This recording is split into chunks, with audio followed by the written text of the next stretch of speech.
We're here at the University of Florida's College of Engineering at the grand opening of a one-of-a-kind concrete 3D printer. Let's learn more. Dr. Rivero, tell us a little bit more about who you are and what you do. I'm the department chair of the Department of Industrial and Systems Engineering. I'm also a professor.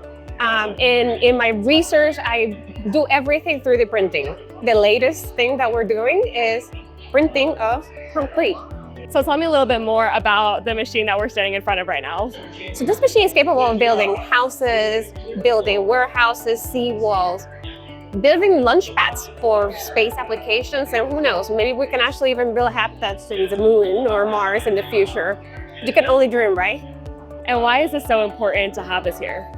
So when it comes to construction, we have had some developments, but we still have more there. When you bring together different disciplines, and that's what we're attempting with this, bringing industrial engineering, civil engineering, design construction engineering.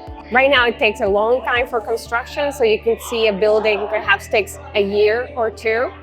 Using this technology, it will be possible to do this in a month, for example. This is an opportunity for workforce development, dealing with the new technology, getting immersed in the new generation of infrastructure.